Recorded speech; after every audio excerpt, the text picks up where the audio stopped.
Ces Avengers ne peuvent pas vaincre Ultron.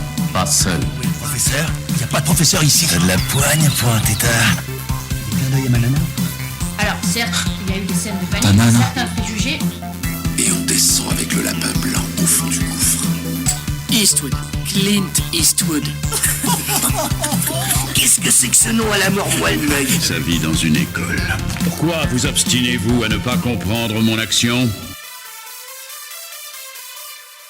Bienvenue dans ce nouvel épisode de LNDS. LNDS, c'est le format news de la nuit des sorties. On analyse l'actualité de l'industrie du cinéma et des séries sous toutes ses coutures. Et pour ce faire, je suis comme d'habitude avec Al. Bonsoir Al.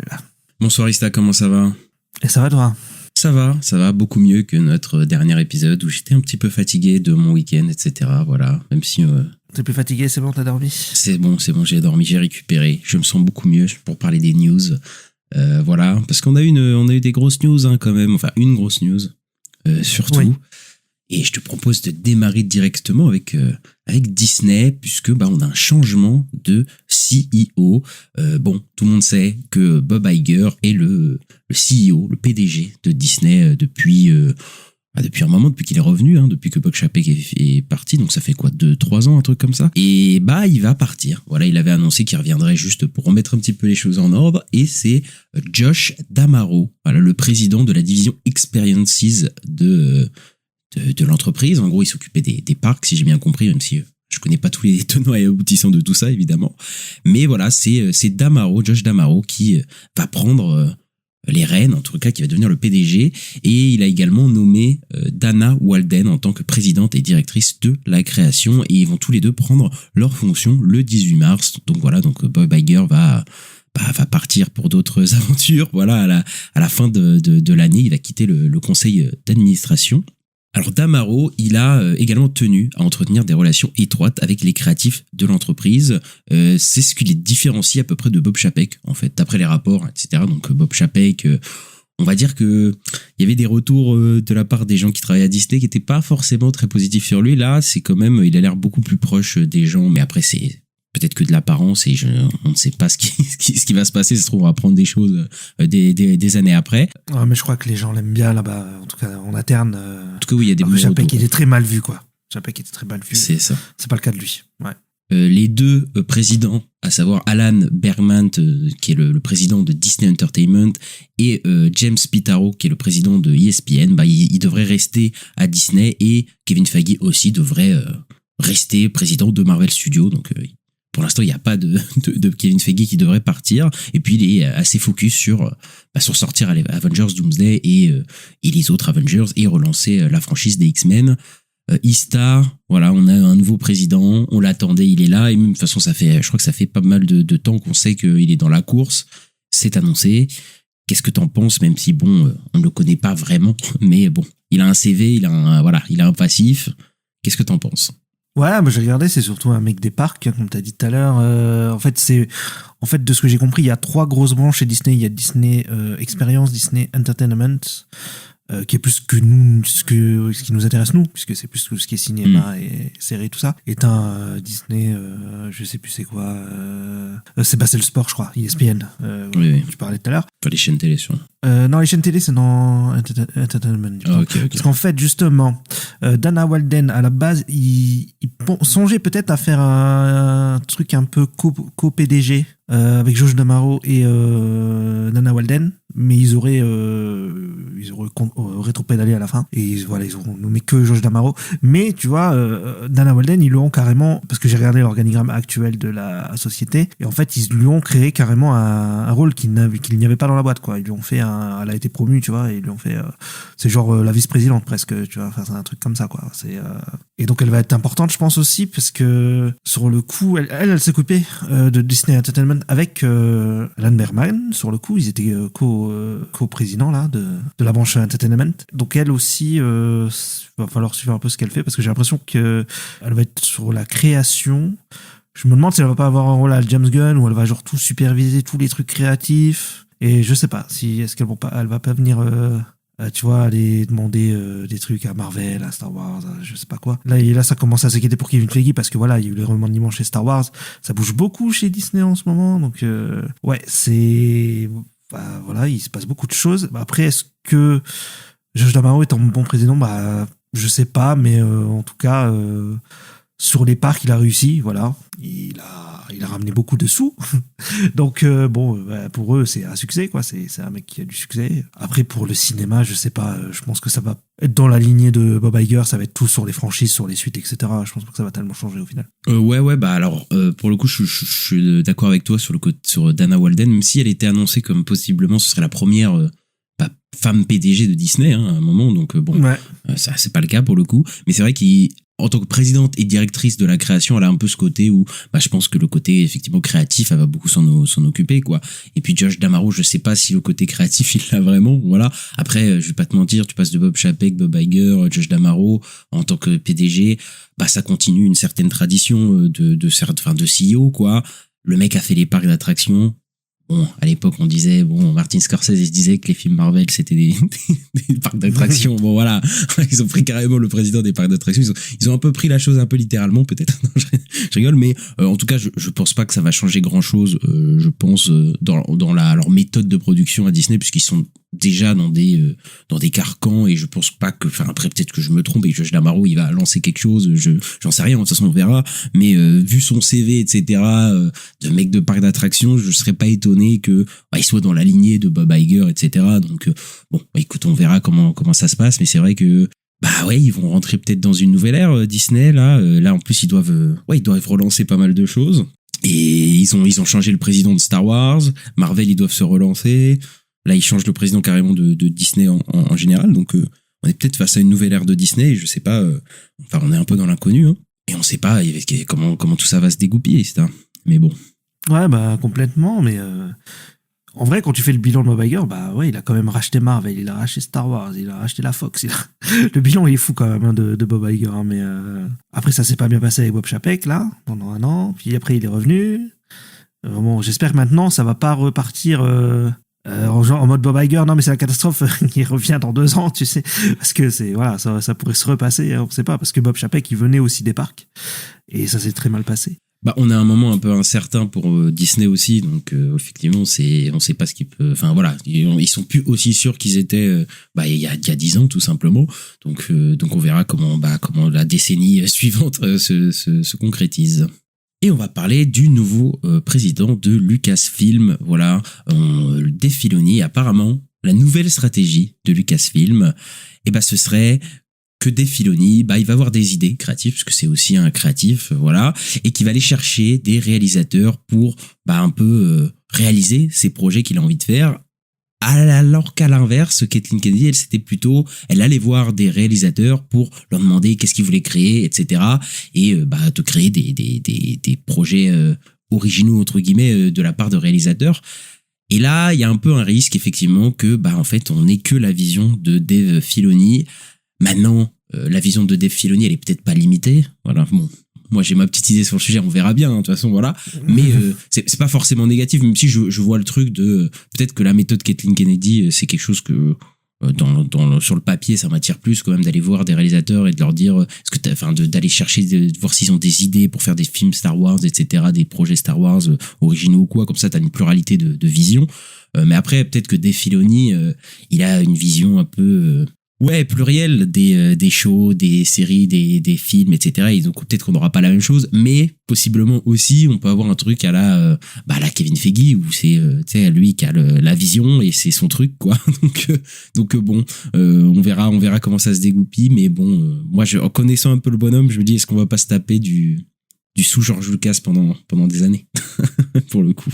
Ouais, moi, j'ai pensé à Kevin Feige, hein. Comme tu disais, pour moi, Kevin Feige, c'est complètement ça, le MCU. C'est la vision de Kevin Feige. Il va voir des réalisateurs, il va demander est-ce que tu peux faire ci, est-ce que tu peux faire ça. Et en gros, j'ai l'impression que ça va être un peu la même stratégie. Et c'est une stratégie qui a fonctionné pour Marvel. Donc, je peux comprendre en plus là que, vu qu'avec Star Wars, c'est quand même compliqué depuis des années maintenant. Ils vont tenter plutôt un truc comme ça. Peut-être, c'est peut-être jouer la sécurité, mais peut-être que ça rapportera plus d'argent. Donc, c'était une entreprise. Voilà, hein. Donc, peut-être que, mais ouais, créativement, ça va peut-être pas être compliqué, mais il y aura peut-être des exceptions quand même. Enfin, c'est pas, voilà. Non, mais après, c'est pas, on n'est pas condamné non plus, hein, on verra, hein, mais c'est vrai qu'il y a ce risque de se dire, putain, on va se taper que des projets que Dave Filoni veut, etc. Après, voilà, peut-être qu'il va réussir à bien, Oui, et puis il peut y avoir des réalisateurs qui pitchent un truc et disent ah si ça j'aime bien et vas-y on le fait, tu vois. On verra comment tout ça se dégoupille. Et Ista, je te propose d'aller du côté de Marvel, voilà, et de parler du Super Bowl. Ouais, le Super Bowl, en fait, on a les teaser trailers qui devraient arriver ce week-end, parce que c'est ce week-end, c'est ce dimanche. Voilà, donc on a Michael, on a déjà eu le trailer d'ailleurs, parce que les trailers sortent aussi en amont, puisqu'en fait, pendant le Super Bowl, c'est genre des spots de 30 secondes, donc on a pendant toute la semaine, en fait, des trailers qui sortent. Voilà, il y a Hoppers, donc le Pixar, Scream 7, Les Mignons 3, Toy Story 5, le film de Spielberg, Disclosure Day, The Mandalorian Goo, The Super Mario Galaxy Movie, et ce qu'on apprend aussi, c'est que les premiers trailers d'Avengers Doomsday et Spider-Man Brand New Day, que beaucoup de personnes attendaient pour le Super Bowl, et ben en fait, ne seraient pas du tout diffusés pour le Super Bowl. Et on apprend aussi que un spot de 30 secondes au Super Bowl coûterait entre 7,5 et 8 millions de dollars. Donc je pense aussi que peut-être c'est un peu cher, et que peut-être que dans les stratégies marketing, ils se disent non, mais Super Bowl, c'est mort. Alors oui et non. Alors ce qui est effectivement bizarre là, c'est que les teaser trailers des trucs, des films, c'est que des films où on a déjà eu en fait des teasers finalement, des teaser trailers, on a déjà eu des trucs. Maintenant de dire que Disney veulent pas dépenser pour ça alors que ils y sont, hein, je veux dire il y a Toy Story et il y a Hoopers, il y a Mandalorian et Grogu, ils dépensent leur argent techniquement dans les trailers, donc il y a ça quoi. Maintenant deux choses, Spider-Man Brand New Day, je pense que ça relève plus de Sony que de Disney. Avengers Doomsday, en vrai de vrai, ils nous ont quand même donné 4 trailers. Le film arrive dans plus d'un an, enfin dans moins d'un an, mais dans un an quoi. Il y a le temps quand même. Tu vois, c'est pas comme si il y avait besoin d'avoir un trailer là pour Avengers Doomsday, même en termes de stratégie. Et surtout, il y a aussi peut-être le fait que est-ce que vraiment maintenant on a besoin du Super Bowl pour des trailers ? Je sais pas. Si on a vraiment tant besoin que ça maintenant. Pas sûr que ça ramène des gens plus que ça. Ouais. Oui, enfin moi je suis pas sûr que ça a autant de puissance que ça avait à l'époque. Maintenant.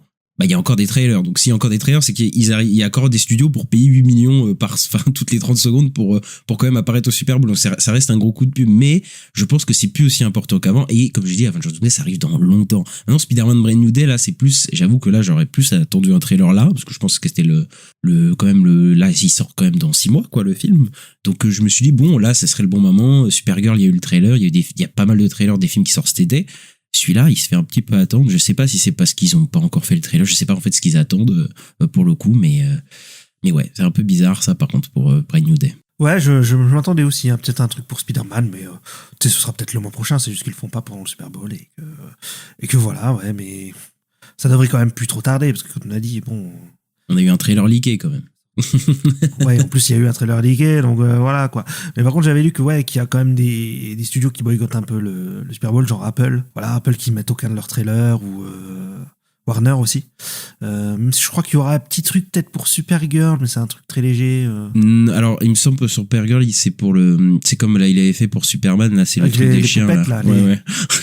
Ouais, parce que ça va être pour crypto encore, ouais. Ouais, voilà, donc non, mais ouais, il y a plusieurs, même Netflix, je crois qu'ils sont pas là. Enfin, ça a l'air d'être de moins en moins important pour les studios, le Super Bowl, j'ai l'impression. Et c'est cher aussi. Hein. Autre news chez Marvel, Damson Idris aurait rencontré Marvel Studios pour le rôle de Black Panther dans Avengers Secret Wars, et une décision serait prise bientôt, très prochainement. Donc voilà, on va peut-être avoir un nouveau Black Panther dans l'univers de Marvel.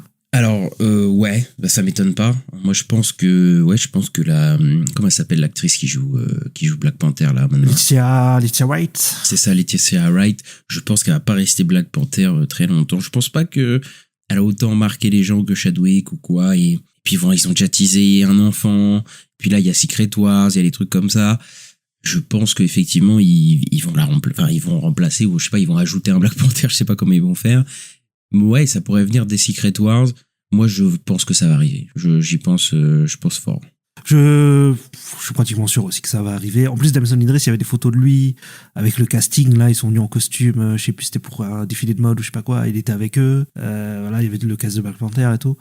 Donc, ouais, il y a de grandes chances qu'ils viennent. C'est un acteur qui monte, là, qui est très apprécié. On l'a vu dans F1, notamment l'année dernière. Je pense que Letitia Wright, elle n'a pas les épaules pour tenir une franchise sur elle, je pense. Je pense que c'est compliqué quand même. Et ouais, ça m'étonne pas changerait pour Damson Idris. Et puis avec l'histoire du multivers et tout, je pense qu'ils peuvent trouver une justification pour amener un nouveau Black Panther qui soit le nouvel acteur de la franchise qui porte la franchise sur son dos, quoi.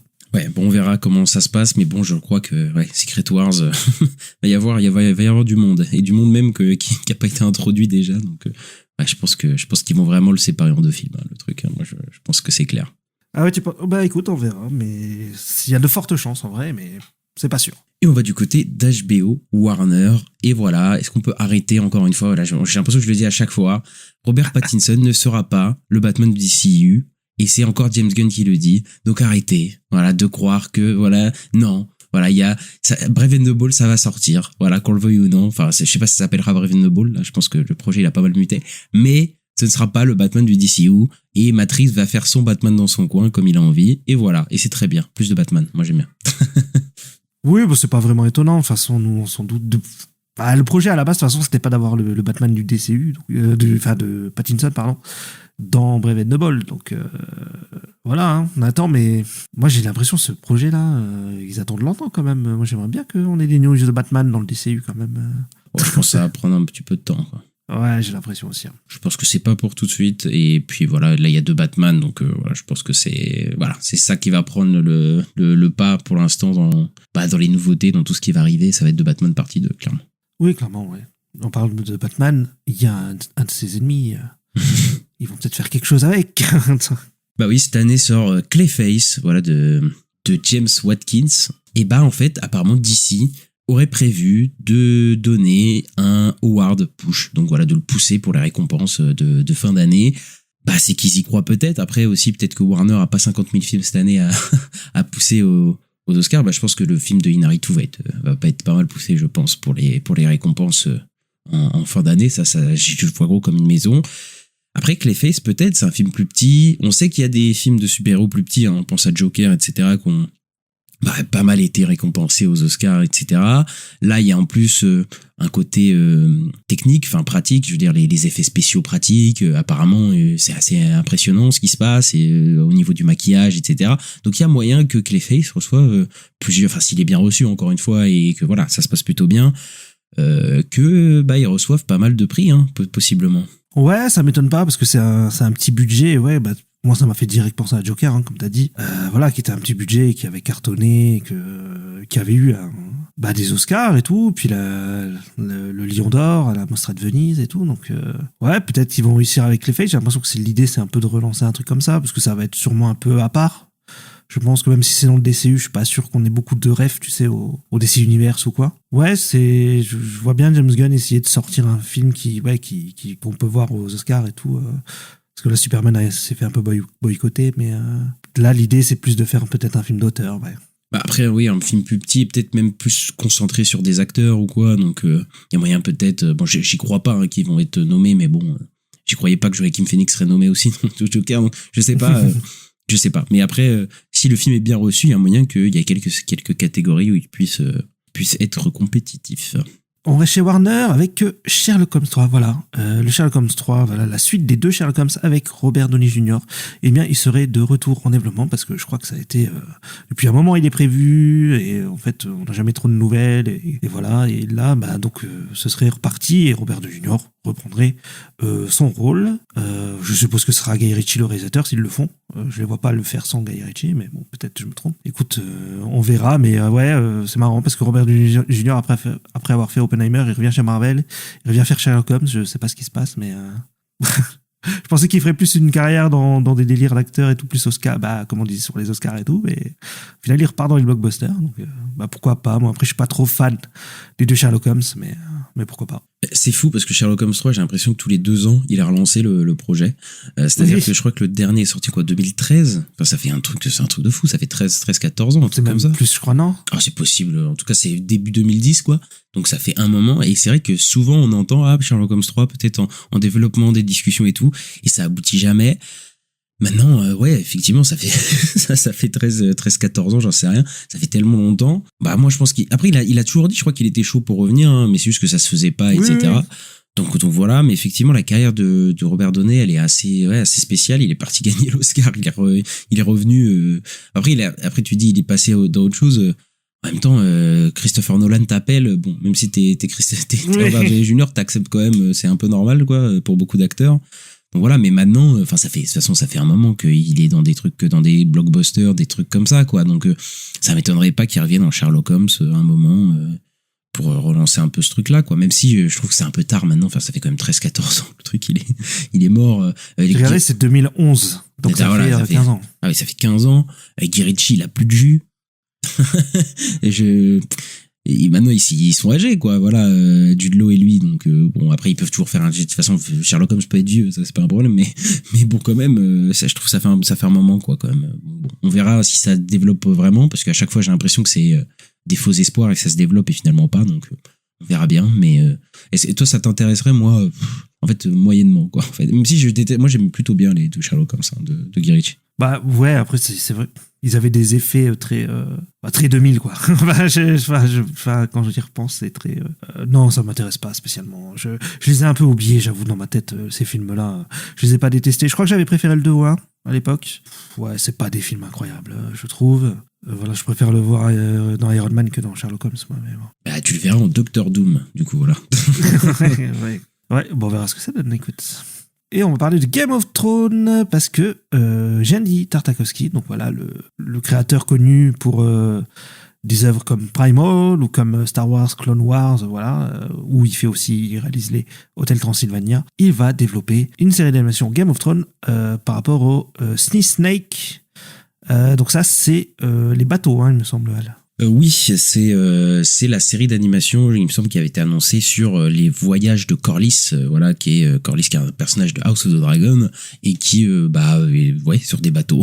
Voilà, et ça avait parlé de faire de l'animation dessus, il me semble. Ou en tout cas, il me semble que c'était évoqué. Et Genndy Tartakovsky, bon, bah voilà, c'est quand même un mec qui est pas mal respecté par, dans le game de l'animation, quand même, parce qu'il a fait quand même, je crois qu'il a travaillé sur le laboratoire de Dexter, quand même. Non, je déconne. C'est surtout parce qu'il a fait Clone Wars, la première série Clone Wars, voilà, qui était beaucoup aimée, quoi. Même limite un petit peu plus que celle de Dave Filoni, mais bon, voilà, on va pas en reparler. Et Primal aussi, qui marche pas mal. Je crois que toutes les personnes qui ont vu Primal, j'ai eu que des bons retours. Samurai Jack aussi, je crois que c'est pas mal aimé. Même si, bon, moi j'ai vu son dernier film, là, Netflix, là, Quick Fixed, là, c'était pas très bien. Et je crois que les Hôtels Transylvanie non plus, il me semble pas que c'est la folie. Mais il est quand même, tu vois, il est quand même pas mal respecté dans le, dans le milieu. Et je pense que son style, etc., avec plus l'univers Game of Thrones, franchement, ça me hype un peu, j'avoue. Ah ouais, moi je suis carrément chaud, hein. Je pense que oui, lui faire de l'heroic fantasy avec son style d'animation et tout, à la Samurai Jack, à la Primal, et pas comme Hotel Transylvania où c'est de la 3D un peu basique et tout. Voilà. Non, mais vraiment comme ces séries d'animation, ouais, ça peut envoyer de fou, hein, parce qu'en plus Clone Wars, ouais, bah, comme t'as dit. Bon, déjà, ça se regarde beaucoup plus vite qu'il n'y a pas 7 ou 8 saisons là de The Clone Wars, donc de la série de Filoni. Ouais, mais surtout la 3D, il n'y a pas la 3D dégueu, quoi. Enfin, faut le dire. Ouais, si la DA qui est de Rebels et tout, enfin Rebels c'est pas ouf, et ouais, lui il a vraiment un style qui te pète à la gueule, quoi, et qui est hyper dynamique et tout. Après, je sais que moi j'avais un ami qui me disait que le son Clone Wars il était un peu abusé parce que le mec il détruisait des armées et tout, tu sais, t'avais Mace Windu qui faisait des carnages et tout, mais bon, après moi j'aimais bien, l'animation, c'est aussi un moyen de de partir un peu plus loin, quoi. Oui, bah clairement, je pense que ça va être comme ça, hein. S'ils font un truc sur les Sea Snakes et qu'il y a des créatures bizarres, plein de trucs comme ça, je pense que voilà, ça va découper, ça va être, enfin, il y a moyen que, en plus, si c'est en plus une série Game of Thrones, il y a moyen que ce soit rated, enfin, il y a moyen que ça peut aller loin, quoi. Donc, ouais, moi, de toute façon, on en reparlera de Game of Thrones très bientôt dans nos critiques de la semaine, mais ouais, moi, cet univers, je trouve que c'est toujours un banger. Donc là, tu me dis Genndy Tartakovsky qui est dedans, facile à dire comme nom. Ouais, moi, je suis chaud, quoi. Et dernière news chez Warner, c'est par rapport à la saison 3 de Last of Us sur HBO. Eh bien, ce serait la dernière saison. Voilà, le final de la série. C'est le boss d'HBO, donc Casey Bloys, qu'on a parlé dans une interview avec Deadline. Parce qu'à un moment, ça parlait de peut-être diviser encore en deux et de faire une 4e saison et tout. Eh bien, au final, je sais pas si c'est parce que peut-être les audiences sont un peu décevantes de la dernière saison ou les retours, je sais pas. Mais en tout cas, je pense que c'est une bonne chose parce que je voyais pas découper ça encore le jeu en une autre partie. Là, je pense qu'il faut aller sur l'arc d'Abby, finir l'histoire et puis voilà, quoi. c'était ça qui nous avait surpris, c'était qu'il disait qu'on voudrait étendre encore plus, alors que quand tu regardes le jeu, il y a peut-être pas assez pour faire une saison 3 plus une saison 4. Enfin, c'est difficilement, tu vois, là, quand on y pense au jeu, on se dit, mais attends, ça va être beaucoup trop long. Enfin, bref. Et du coup, oui, moi, je pense qu'il faut finir avec une saison 3 de toute façon. Parce que c'est vers là que ça se dirige. Après, bon, ça se trouve, ils avaient des bonnes idées ou quoi, mais je pense qu'aussi il y a eu des retours un peu plus compliqués que la saison 1. La saison 1, il y avait plutôt des bons retours globalement. Là, la saison 2, il y a quand même eu pas mal de divisions. Donc, et en plus, comment il s'appelle, Neil Druckmann, il est parti, voilà, pour faire certainement la Last of Us 3, d'ailleurs, le jeu, aussi. Donc voilà, je pense qu'ils veulent en finir, et pour après, peut-être qu'ils adapteront The Last of Us 3 quand The Last of Us 3 sortira dans 5-6 ans, j'en sais rien. Mais oui, je pense que la bonne chose à faire, c'est de finir là maintenant, quoi, avec la dernière partie du jeu, quoi. Ouais, non, mais complètement, hein, de toute façon, c'est la meilleure chose à faire, et puis voilà, quoi. Comme t'as dit, Neil Druckmann est parti et tout, il va plus s'en occuper. Bon, voilà, finissez l'histoire. Et puis voilà, en plus, c'était une adaptation qui était très, voire même trop fidèle à l'œuvre originale, où ça suit exactement la même histoire. Donc bon, tu peux pas trop créer derrière. Enfin, ça me paraît compliqué, quoi. Allez écouter notre épisode sur The Last of Us saison 2, voilà, qui est disponible. On va du côté des plateformes et de Netflix, puisque Guillermo del Toro a dit qu'une version étendue, voilà, de Frankenstein était officiellement en développement. Donc voilà, un film de 2h30 qui va avoir une extended cut. Est-ce que c'est nécessaire, Ista, selon toi? Moi en tout cas, je crois que j'avais déjà trouvé un peu ça trop long, parce que ça m'avait un peu ennuyé. Donc non, je n'attends pas spécialement d'extended cut, je t'avoue. Et toi, tu l'attends? Pas vraiment non plus. Voilà. Après, je pense que la version qu'il a sortie, c'est la version qu'il voulait. Hein. Voilà. Après, là, on parle d'une extended cut, et je pense que voilà, ça peut, pour les fans, en tout cas, ça peut être très intéressant, je pense, pour ceux qui veulent voir pas mal de scènes coupées, voir plus longtemps, etc. Maintenant, moi, le film, ça a été une déception. Je pense pas que l'extended cut va me corriger des trucs. Après, ça peut ajouter des trucs intéressants, on sait jamais. Hein, voilà. Mais en tout cas, voilà, ce film-là, malheureusement, nous ne le portons pas vraiment dans notre cœur, moi et Ista. Mais après, c'est vrai que c'est pas tous les films sur Netflix qui ont droit à une extended cut. Il y a que Zack Snyder qui a signé un deal, j'y crois. Dès qu'il est rentré, tu nous fais des director's cut pour faire genre comme la Snyder Cut. Mais mais voilà, quoi. D'ailleurs, je sais même pas, je crois pas vraiment qu'il y ait plusieurs versions des films, moi, sur Netflix. Hein. Enfin, quand j'ai regardé, je crois qu'il y a des films avec des versions longues, des director's cut et tout ça. Je crois qu'il y a qu'une version à chaque fois sur Netflix, il me semble. Donc voilà, à part Zack Snyder qui a eu ces deux films, enfin ces deux films Rebel Moon qui ont été avec des director's cut, je vois pas de films où il y a des director's cut ou des trucs comme ça. Après, peut-être je me trompe, mais voilà, ça me saute pas aux yeux. J'étais en train d'y réfléchir, mais ça me dit rien du tout. Hein, à part, comme t'as dit, Snyder. J'ai jamais entendu parler de versions longues et tout sur Netflix. Hein, ça, c'est vraiment... Non. Et même de films existants, hein, tu vois. Hein, même de films existants, ils ont souvent enfin, tu sais, de films qui sortent pas de leur studio, etc. C'est toujours une version du film, quoi. C'est jamais, il me semble pas que tu peux choisir deux versions d'un même film, quoi. Enfin, bref. Non, j'ai jamais vu ça, non, effectivement. Toujours chez Netflix, on a appris, voilà, qu'il y avait un film Gundam qui était produit par Legendary Pictures.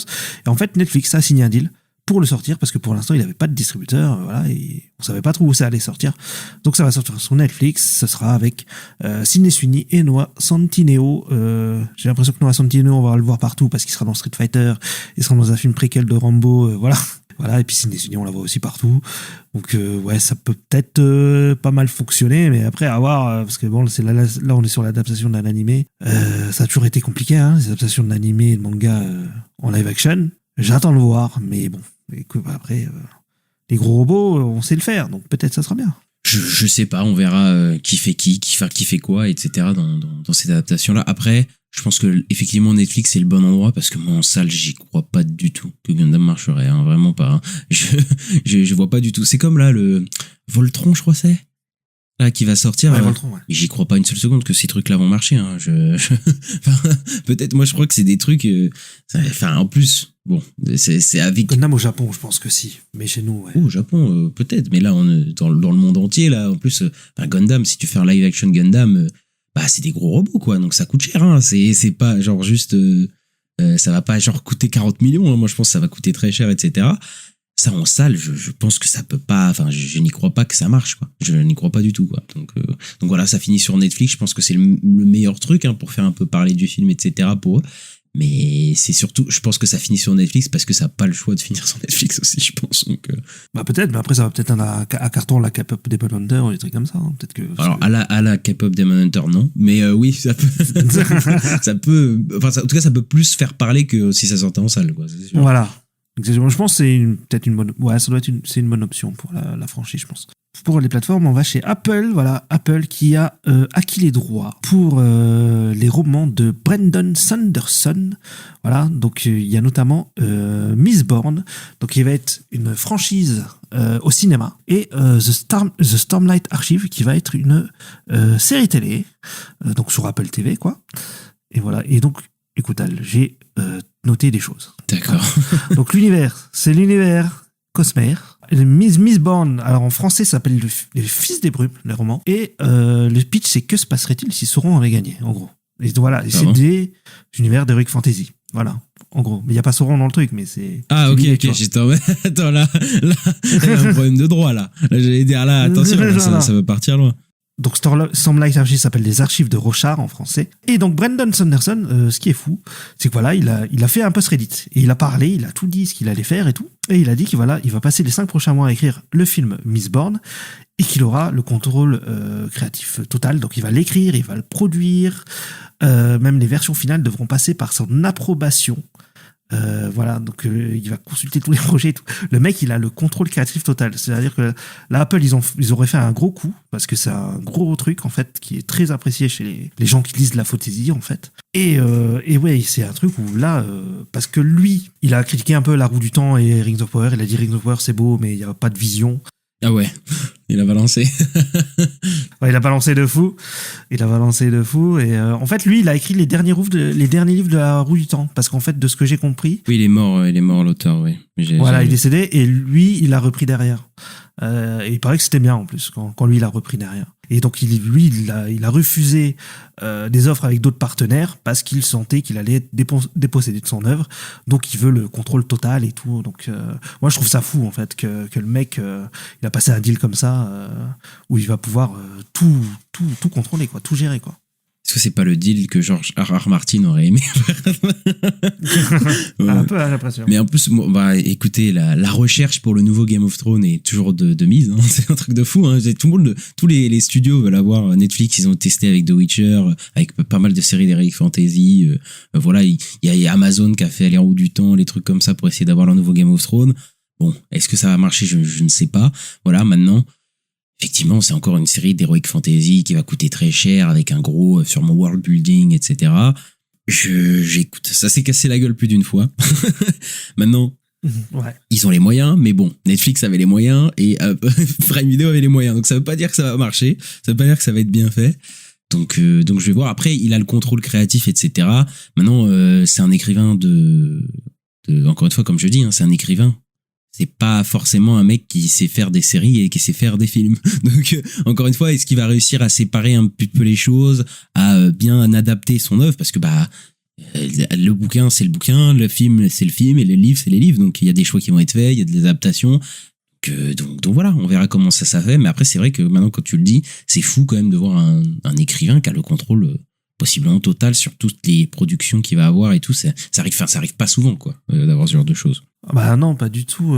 Après, la dernière fois où il y a eu un truc comme ça, où la personne a scénarisé les films, c'est Les Animaux Fantastiques. Bon, c'était pas terrible. Oui, mais même elle avait pas forcément, je crois, le contrôle total sur les adaptations, tu vois. Donc non, je pense pas. Là, c'est lui, il va écrire. Pour ça, ça s'est jamais vu. Il va écrire et produire toutes les séries et tout, donc c'est assez fou. Et même, il doit les valider à la fin, quoi. À la fin, il dit oui, c'est bon. Oui. Genre, il filme tout, puis il dit non, moi ça me va pas, c'est de la merde. Mais je trouve ça fou quand même. Et enfin, James Wan, voilà, qui a récupéré les droits de la saga Saw et a confirmé qu'il va réaliser le prochain film Saw, et son ami de longue date, Lee Whannell, voilà, qui est le réalisateur de Invisible Man, Upgrade et le dernier Wolfman, va écrire le scénario. Donc voilà, c'est l'équipe du premier film Saw qui se réunit pour faire un film Saw, en sachant que c'était leur premier film, Saw, voilà, leur premier long métrage et court métrage aussi, un court métrage Saw juste avant. Là, ça fait quoi? Ça fait 23 ans en fait que le film est sorti. Ils ont tous les deux une carrière. Enfin, James Wan, voilà, c'est de la folie ce qu'il est devenu. Enfin, un des plus gros producteurs de films d'horreur de tous les temps, même on peut le dire maintenant, mais surtout sur ces 15 dernières années. Il a lancé pas mal de franchises et là, il reviendrait à Saw et c'est un truc qui lui tient apparemment pas mal à cœur pour réaliser un film Saw, etc. Putain, c'est vrai qu'on n'aurait pas vu ça venir depuis longtemps, parce que c'est vrai que c'était peut-être la seule franchise qu'il a lancée où il avait pas vraiment le contrôle, quoi, parce qu'il a le contrôle de Conjuring, d'Insidious, tout ça, hein, il est produit et tout ça, ça va. Là, c'est vrai qu'il avait les droits de Saw, ça fait longtemps qu'ils étaient partis, et j'avoue que ça me rend un peu curieux de voir James Wan revenir à Saw après toute l'expérience, tous les films qu'il a fait depuis, de revenir à Saw qui était un film un peu fauché où voilà, où il savait même pas vraiment ce qu'il faisait sur le plateau. Là, maintenant qu'il a le maîtrise totale, il va avoir le budget qu'il veut, etc. Il va pouvoir faire ce qu'il veut. De voir comment lui va faire un film Saw maintenant, ça sera sûrement mieux que tous les Saw qu'il y a eu après Saw, hein. Mais je suis quand même chaud de voir ça, quoi. Ah oui, moi aussi très curieux. Déjà, je vais regarder un Saw, quoi. Parce que bon, j'ai regardé que le premier et j'ai pas envie de voir les autres, et voilà, et là je vais le regarder parce que c'est James Wan, donc je vais me faire remater un Saw, quoi. Et ouais, donc oui, je suis curieux. Je pense que c'est le bon choix après, hein. James Wan, c'est le mec qui a lancé Saw, refaire un Saw. Ouais, pourquoi pas. Moi je suis chaud. Et on va finir avec la fameuse chronique box-office, Sista.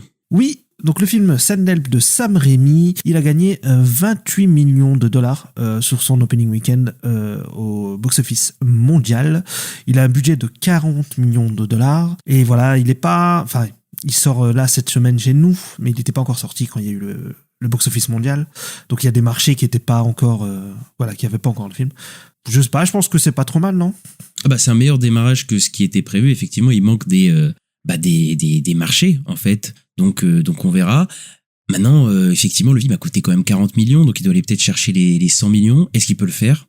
Oui, il peut clairement aller chercher, il peut clairement devenir un succès.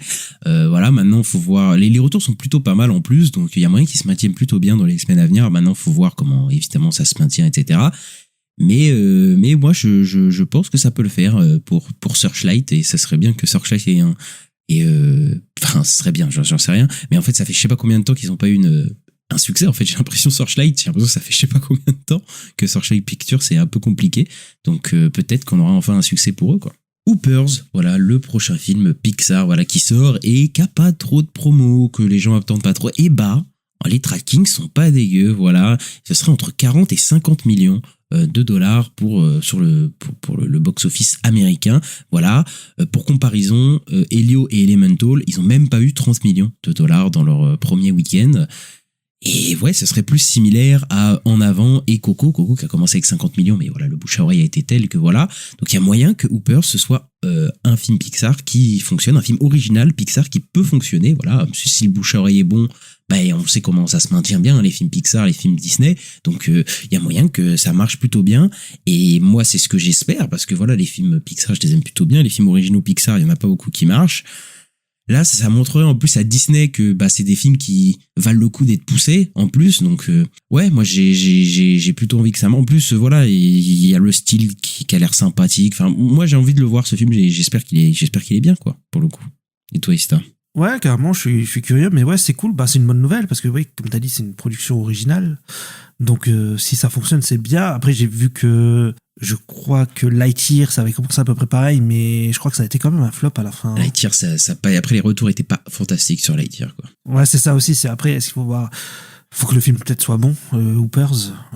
Voilà, on verra ce que ça donne. Mais peut-être ça pourrait lancer une nouvelle franchise chez Pixar et montrer aussi que faire des films originaux, ça peut prendre, quoi. Donc parce que j'ai l'impression que le dernier film original qui a vraiment pris chez Pixar, c'est Vice Versa, et qu'après ça a été compliqué. Non, Coco, ça a bien marché, hein, Coco. Ah oui, Coco, mais t'as raison. En plus, oui, je l'avais noté. Donc ouais, Coco c'est 2018 déjà. Donc. Ah oui, mais c'est tout avant le Covid, hein, c'est de toute façon. Ouais. Donc hâte de voir, écoute. Le nouveau film d'Emerald Fennell, Hurlevent, voilà, qui sort pour la Saint-Valentin, a un très bon tracking, entre 45 et 60 millions en opening week-end. Et moi, je pense que ça va, ça fait qu'augmenter, en fait, au fur et à mesure du temps. Donc, je pense que même, il y a moyen que ça finisse vers les 60 millions en opening. Je crois que le film a coûté 80 millions de dollars. Donc, s'il fait 60 millions en opening week-end juste aux États-Unis, c'est le carton est quasiment assuré. Donc, possiblement premier carton pour Warner de l'année, donc il commence bien encore une fois. Encore une fois, ils s'en sortent pas trop mal Warner pour le coup. Et moi, on l'avait dit dans nos pronos de l'année, etc. Moi, je pense que ça va marcher, je pense que ça va cartonner pour le coup, quoi. Donc et ça s'annonce un peu comme ça, donc. Ouais, là, bah c'est bien parti. Et comme t'as dit, oui, si ça fait du 60 millions juste aux États-Unis. Qu'ils ont un budget de 80, il y a moyen qu'ils fassent un démarrage à 100 millions ou un truc comme ça, mondial. Enfin, c'est possible, mais pas loin, quoi. Donc, ouais, à voir, hein, mais c'est peut-être la bonne période. En plus, c'est une période un peu creuse. Il y a un truc d'histoire d'amour on sort ça pendant la Saint-Valentin. Ouais, il y a tout qui est là pour matcher, quoi. Donc, ouais, je pense que ça va prendre. Hein. Et on a un petit bilan de Disney, voilà, Walt Disney Studios. Pour l'année 2025, ils auraient généré plus de 6,5 millions de dollars au box-office mondial. C'est la 3e plus grosse année de tous les temps pour Disney. C'est la 9e année où ils sont numéro 1 au box-office mondial sur les 10 dernières années. D'ailleurs, je pense que quand je me y réfléchi, je me suis dit l'année 2023, ça va être celle-là où il y a eu Barbie, Oppenheimer, c'est celle-là où ils sont pas arrivés premiers. Voilà. Et Disney est responsable de 37 films milliardaires sur les 60 films qui ont passé le milliard. Voilà, c'est 4 fois plus que tous les autres studios. Ouais, bah alors là, l'année dernière, il y a eu quand même Avatar et Zootopie, là, en fin d'année, qui ont été des cartons. Avatar, c'était sûr. Mais Zootopie, ça a été encore plus gros carton qu'on aurait pu jamais imaginé, quoi, pour le coup. Donc voilà. T'oublies Lilo et Stitch aussi. Oui, Lilo et Stitch. Ouais, je savais que j'en oubliais un. Je disais, mais j'en oubliais un. Voilà, il y a Lilo et Stitch. Donc voilà, ils ont quand même 3 films qui ont dépassé le milliard. Donc effectivement, ça les met numéro 1. Bien qu'ils aient perdu aussi beaucoup d'argent de l'autre côté. Mais effectivement, ils ont eu les plus gros succès, quoi, de l'année. Et bah, cette année, c'est possible qu'ils aient le plus gros succès, ou même les plus gros succès de l'année, quoi, avec Avengers et tout, quoi. Ouais, bah clairement. Cette année, il y a moyen aussi. Ils ont des gros projets qui arrivent. Et voilà, c'est fini pour aujourd'hui. On espère que vous avez aimé cet épisode. N'hésitez pas à mettre le petit pouce en l'air, les 5 étoiles sur la plateforme dans laquelle vous nous écoutez. Ça nous aide beaucoup pour le référencement. N'hésitez pas à nous suivre. On est disponible un petit peu partout sur toutes les plateformes d'écoute. Acast, Apple Podcasts, Deezer, Spotify, vous connaissez. Et à nous suivre sur les réseaux sociaux, @la nuit des sorties, sur X, Twitter, Blue Sky, Instagram, TikTok, YouTube. Et on se retrouve très bientôt pour parler de Fallout saison 2 et pour parler de retour à Silent Hill. Donc voilà, 2 adaptations de jeux vidéo. Voilà, on n'a pas fait exprès. Et on se retrouve très bientôt, Ista. À bientôt. Ciao.